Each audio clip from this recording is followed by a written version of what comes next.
हाँ तो दोस्तों, इस वीडियो के अंदर हम वाइस ट्रैवल इंडिया के आईपीओ के बारे में बात करेंगे और जानेंगे कि इस आईपीओ के अंदर आपको कितना लिस्टिंग गेन मिल सकता है और आपको इस आईपीओ के अंदर अप्लाई करना चाहिए या नहीं। चलिए शुरू करते हैं। तो देखिए, सबसे पहले हम ये जानेंगे कि ये कंपनी क्या काम करती है। तो देखिए, जो कंपनी है 2009 में ये कंपनी स्टार्ट हुई है, यानी कि लगभग 14 से 15 साल ये कंपनी को स्टार्ट हुए हो चुके हैं। तो देखिए, जो कंपनी है ये कंपनी कार रेंटल सर्विसेज हमें यहाँ पे प्रोवाइड करवाती हुई नजर आती है। यानी कि अगर आपको कहीं जाना है, तो अगर आपको कार रेंट पे लेकर अगर कहीं जाना है तो ये वो रेंटल सर्विसेज ये कंपनी हमें प्रोवाइड करवाती हुई नजर आती है। और उसके अलावा अगर आप देखेंगे कि जो बड़ी बड़ी एमएनसीज होती है, जो एमएनसीज के अंदर आपने देखा होगा कि बहुत सारे एमएनसीज में जो एम्प्लॉयज होते हैं तो उन्हें कंपनी उनके लिए एक पर्टिकुलरली ड्राइवर रखती है। क्योंकि कहीं ना कहीं अगर आप देखोगे जैसे मुंबई जैसी जो बड़ी सिटीज होती है, यहाँ पे बहुत सारे लोग यहाँ पे कांदीवली बोरीवली इस साइड रहते हैं और उनका जो ऑफिस वगैरह रहता है वो चर्चगेट वगैरह इस साइड रहता है। तो वहाँ पर अगर आप देखोगे तो 1-2 घंटे की जो ट्रैवलिंग होती है तो उनके लिए वहाँ पे नॉर्मली ड्राइवर्स रखने का काम करती है। तो वैसी जो सर्विसेज होती है, यानी कि ड्राइवर्स को रख के एम्प्लॉइज को उनके घर से पिकअप करके फिर ऑफिस छोड़ना, वो वाली सर्विसेज होती है वो भी ये कंपनी हमें प्रोवाइड करवाती हुई नजर आती है। उसके अलावा अगर हम यहाँ पे कंपनी के प्रेजेंस की अगर हम बात करेंगे तो अराउंड 130 सिटीज़ के अंदर ये कंपनी हमें अभी सर्विसेज प्रोवाइड करवाती हुई नजर आती है। तो डेफिनेटली देखा जाए तो हमें ये एक अच्छी बात हमें यहाँ पे नजर आती है। अब अगर हम कंपनी के यहाँ पर अगर हम कार्स की अगर हम बात करेंगे तो देखिए, लग्जरी कार्स हो गया, कोचेज हो गए, तो इसके अलावा जो एसयूवीज होती है, एसयूवी और जो सेडान्स वगैरह, यानी कि नॉर्मली यहाँ पे आई थिंक जो 20-25 लाख तक के लगभग की जो कार्स होती है वो यहाँ पे ये कंपनी नॉर्मली अगर हम देखेंगे तो वो ये कंपनी हमें रेंट पे देती हुई नजर आती है। उसके अलावा अगर हम यहाँ पे कंपनी के एम्प्लॉय के नंबर की अगर हम बात करेंगे तो 784 एम्प्लॉइज ये कंपनी के अंदर हमें काम करते हुए नजर आते हैं। और मुझे लगता है कि अभी कहीं ना कहीं बियॉन्ड पॉइंट यहाँ पे जो टेक्नोलॉजी का इन्वॉल्वमेंट होगा वो यहाँ पे काफी ज्यादा हो जाएगा और कहीं ना कहीं वहाँ पे थोड़े बहुत एम्प्लॉइज की जो रिक्वायरमेंट है आने वाले टाइम पे, जिस तरीके से अभी हमें यहाँ पे AI इतना अच्छे तरीके से हमें काम करता हुआ नजर आ रहा है, तो इस पॉइंट से मुझे लगता है कि जो इनकी टेक टीम है वो आने वाले टाइम पे हमें थोड़ी कम होती हुई नजर आ सकती है। अब अगर हम ऑब्जेक्टिव की अगर हम बात करेंगे, यानी कि जो आईपीओ से कंपनी को पैसा मिलने वाला है उसे कंपनी कैसे यूटिलाइज करने वाली है, तो देखिए यहाँ पे कंपनी वर्किंग कैपिटल की रिक्वायरमेंट से रिगार्डिंग यहाँ पे कंपनी का आईपीओ में आता हुआ नजर आ रहा है। और उसके अलावा अगर हम देखेंगे तो यहाँ पे जो आईपीओ से रिलेटेड यहाँ पे जो कंपनी का एक्सपेंसिव लगने वाले वो भी कंपनी हमें इसी से यूटिलाइज करती हुई नजर आएगी। तो देखिए, मुझे यहाँ पे ये थोड़ा सा अनएक्साइटिंग लगा, क्योंकि अगर हम बिजनेस मॉडल की अगर हम बात करेंगे, बिजनेस मॉडल हमें कंपनी का काफी अच्छा नजर आता है। लेकिन लगभग 94 करोड़ के लगभग का आईपीओ ये कंपनी हमें अभी 94 करोड़ के लगभग का आईपीओ में यहाँ पे कंपनी का नजर आता है, जिसमें से अगर हम देखेंगे तो 73 करोड़ यहाँ पे कंपनी वर्किंग कैपिटल से रिगार्डिंग हमें यूज करती हुई नजर आएगी। लगभग 21 करोड़ का जो अमाउंट है वो यहाँ पे कंपनी के आईपीओ के एक्सपेंसेस और उसके अलावा जो जनरल कॉर्पोरेट एक्सपेंसेस है तो उसके रिगार्डिंग यहाँ पे हमें कंपनी यूज करती हुई नजर आएगी। यानी कि इन वे अगर हम बात करेंगे तो वो बिजनेस से रिलेटेड यहाँ पे वो पैसा हमें खर्च होता हुआ नजर नहीं आएगा। और उसके अलावा 73 करोड़ का ऐसा क्या कंपनी वर्किंग कैपिटल से रिगार्डिंग यहाँ पे कंपनी काम करने वाली है, तो ये मुझे थोड़ा अनएक्साइटिंग लगा। क्योंकि देखिए, अभी ये कंपनी कार रेंटल का हमें यहाँ पे ये सर्विसेज हमें ये कंपनी प्रोवाइड करवाती हुई नजर आती है। अगर मैं ऑन एन एवरेज अगर हम 20 लाख की भी अगर हम कार यहाँ पे ऑन एन एवरेज अगर हम मान के चलते हैं, अगर यहाँ पे 50 करोड़ की कार भी अगर ये कंपनी खरीदती तो लगभग यहाँ पे 250 नई गाड़ियां कंपनी के पास में आ जाती है। और ये 250 जो नई गाड़ियां कंपनी के पास में आती वो विदाउट ईएमआई पे कंपनी के पास में आती। तो यहाँ पे अगर कंपनी अगर एक बार के लिए अगर ये इन्वेस्टमेंट हो जाता तो उसके बाद में जब ये कंपनी लगातार रेंट पे देती तो वहाँ पे कहीं ना कहीं वहाँ पे जब कंपनी को ईएमआई की कॉस्ट नहीं लगती, इंटरेस्ट कॉस्ट वहाँ पे कंपनी की बच जाती, तो कहीं ना कहीं अगर आप देखते तो वहाँ पे जो कंपनी का रिटर्न ऑन इक्विटी होता है वो आने वाले टाइम के लिए काफी अच्छा हो सकता था। तो इस पॉइंट से देखा जाए तो मुझे यहाँ पे ऑब्जेक्टिव कंपनी का इतना अच्छा नहीं लगा है। अब अगर हम यहाँ पे कंपनी के प्रमोटर्स की अगर हम बात करेंगे तो देखिए, अशोक वशिष्ठ हो गया, फिर हेमा बिष्ट हो गया और उसके अलावा विवेक लरोया जी, ये तीनों हमें यहाँ पे कंपनी के प्रमोटर नजर आते हैं। अब अगर हम यहाँ पे कंपनी के फाइनेंशियल की अगर हम बात करेंगे तो देखिए 2021 में लगभग 44 करोड़ के लगभग कंपनी का रेवेन्यू का नंबर था, फिर ये नंबर हमें 89 करोड़ के लगभग होता हुआ नजर आया था। और अगर हम 2023 की अगर हम बात करेंगे तो ये 249 करोड़ के लगभग का नंबर हमें यहाँ पे कंपनी का नजर आता है। तो कहीं ना कहीं देखा जाए तो यहाँ पे ग्रोथ का नंबर कंपनी का हमें यहाँ पे काफी अच्छा नजर आता है। लगातार 50-60% से ये कंपनी हमें ग्रोथ भी नजर आ रही है। अगर हम अभी 6 महीने के भी कंपनी के रेवेन्यू के नंबर की अगर हम बात करेंगे तो वहाँ पे लगभग 190 करोड़ के लगभग का रेवेन्यू का नंबर यहाँ पे कंपनी ने किया है, जिसका इंडिकेशन है कि लगभग यहाँ पे 400 करोड़ के लगभग का रेवेन्यू का नंबर ये 2023 वाले फाइनेंशियल ईयर एंडिंग में कंपनी का हो सकता है, 23-24 वाले फाइनेंशियल ईयर के अंदर।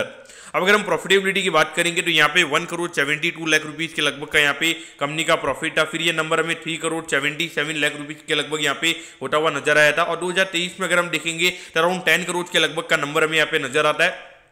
और उसके बाद अगर हम अभी 6 महीने के नंबर्स की अगर हम बात करेंगे तो लगभग 11 करोड़ के लगभग का नंबर हमें यहाँ पे नजर आता है, जो कि इंडिकेशन दे रहा है कि लगभग यहाँ पे लगभग 20 से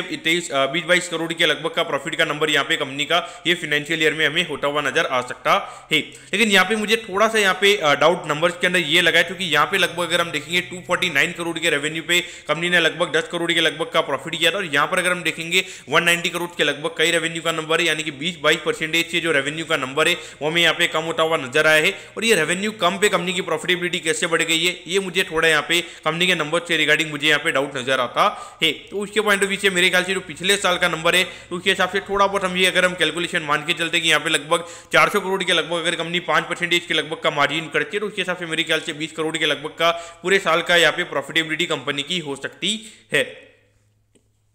अब अगर हम आईपीओ की डिटेल्स के बारे में अगर हम बात करेंगे तो देखिए 12 फरवरी को ये आईपीओ में स्टार्ट होता हुआ नजर आएगा और 14 फरवरी को ये आईपीओ में क्लोज होता हुआ नजर आएगा। यहाँ पे 147 रुपीज पर शेयर पे ये कंपनी हमें शेयर देती हुई नजर आ रही है। 1000 शेयर का हमें यहाँ पे लॉट नजर आता है, यानी कि एक लॉट को अप्लाई करने के लिए 1,47,000 रुपीज आपको यहाँ पे लगने वाले हैं। अगर हम इश्यू साइज की अगर हम बात करेंगे तो देखिए 94 करोड़ 68 लाख रुपीस के लगभग का आईपीओ में यहाँ पे नजर आता है, और ये पूरा पैसा में यहाँ पे कंपनी के पास में जाता हुआ नजर आएगा, कोई ऑफर फॉर सेल नहीं है। और इसमें अगर हम यहाँ पे रिटेल कोटा की अगर हम बात करेंगे तो अराउंड 35% के लगभग का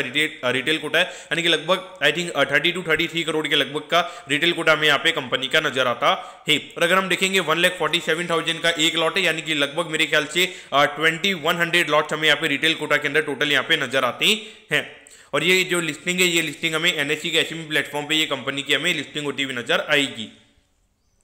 अब अगर हम टाइम टेबल के बारे में अगर हम बात करेंगे तो देखिए 15 तारीख को आपको पता चल जाएगा कि आपको अलॉटमेंट मिला है, यानी अगर अलॉटमेंट नहीं मिलता तो 16 तारीख को आपको रिफंड मिल जाएगा, और 16 तारीख को ये आपके डीमैट अकाउंट में शेयर आ जाएंगे अगर आपको अलॉटमेंट मिलता है, और 19 तारीख को ये कंपनी हमें लिस्ट होती हुई नजर आएगी, यानी कि आई थिंक ये मंडे को ये आईपीओ में ओपन होता हुआ नजर आएगा और मंडे को ये आईपीओ में खुलता हुआ नजर आएगा। अब एट दी एंड अगर हम वैल्यूएशन के पैरामीटर्स की अगर हम बात करेंगे तो देखिए लगभग 350 करोड़ के मार्केट कैप पे ये कंपनी का आईपीओ में आता हुआ नजर आ रहा है, और उसके हिसाब से अगर हम जो अभी हमें 20 करोड़ के लगभग का जो ये 23-24 का अर्निंग हमें देखने को लग रहा है कि इतना हमें एक्सपेक्टेशन हमारी हमें यहाँ पे नजर आती है, तो उसके हिसाब से अगर हम देखेंगे लगभग 17-18 के फॉरवर्ड पी पे ये कंपनी का आईपीओ में आता हुआ नजर आ रहा है। तो कहीं ना कहीं देखा जाए तो वैल्यूएशन वाइज यहाँ पे जिस तरीके से ये कंपनी हमें ग्रो करती हुई नजर आ रही है, जो रेवेन्यू ग्रोथ की अगर हम बात करेंगे तो रेवेन्यू ग्रोथ यहाँ पे कंपनी का काफी फिनोमिनल है, और एक बार के लिए भले कंपनी यहाँ पे नई कार्स खरीदने के लिए यहाँ पे नहीं ला रही है, लेकिन अगर वर्किंग कैपिटल में अगर रोटेशन अगर कंपनी की अच्छी हो जाती है और वहां पर अगर कंपनी का थोड़ा अगर आरओई इंप्रूव हो जाता है तो कहीं ना कहीं वहां पे भी और ये जो ग्रोथ है ये हमें और कंटिन्यू होती हुई नजर आ सकती है। तो इस पॉइंट ऑफ व्यू से देखा जाए तो 17-18 की पी मल्टीपल पे मेरे ख्याल से वैल्यूएशन वाइज यहाँ पे काफी अच्छी वैल्यूएशन पे कंपनी का आईपीओ में आता हुआ नजर आ रहा है। और अगर हम ग्रे मार्केट की भी अगर हम बात करेंगे तो around 95 to 100 rupees per share का ग्रे मार्केट हमें भी चलता हुआ नजर आ रहा है, यानी कि ग्रे मार्केट इंडिकेट कर रहा है कि लगभग 1 लाख रुपए आपको यहाँ पे लिस्टिंग पे ये कंपनी के अंदर मिल सकता है, यानी कि 1 लाख रुपए का गेन आपको यहाँ पे हो सकता है। तो इस पॉइंट ऑफ व्यू से देखा जाए तो मेरे ख्याल से लिस्टिंग गेन के लिए डेफिनेटली आपको यहाँ पे अप्लाई करना चाहिए, और मुझे लगता है कि यहाँ पे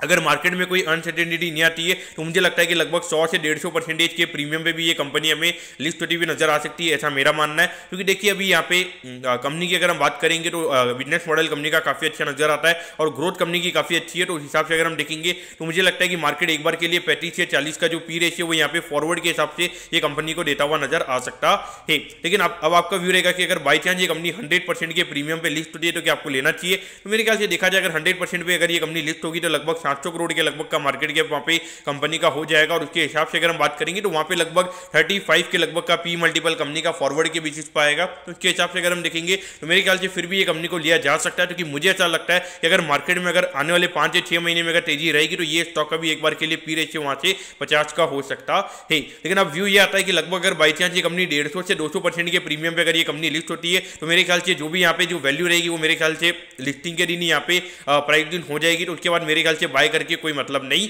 है। तो मेरे ख्याल से 100% तक के प्रीमियम में फिर भी लिया जा सकता है, लेकिन अगर बाई चांस 120% से ज्यादा के प्रीमियम पे अगर ये कंपनी लिस्ट होती है तो मेरे ख्याल से मैं इसको टोटली फिर बाद में अवॉइड करूंगा, क्योंकि फिर मेरे ख्याल से डाउनसाइड रिस्क वहां पे काफी ज्यादा हो जाएगा और अपसाइड पोटेंशियल मेरे ख्याल से वहां पे लिमिटेड हो जाएगा। उस पॉइंट ऑफ व्यू से ये मेरा व्यू यहाँ पे रहेगा, और अभी लिस्टिंग इनके लिए डेफिनेटली आपको यहाँ पे अप्लाई करना चाहिए। तो दोस्तों मैं कहता हूँ कि WTI कैप के आईपीओ के बारे में आपको सब कुछ समझ में आ गया होगा। अगर आपकी कोई भी क्वेरीज है आप कमेंट कीजिए, मैं जरूर आपके कमेंट पर रिप्लाई करूंगा। ओके दोस्तों, thank you, have a nice day.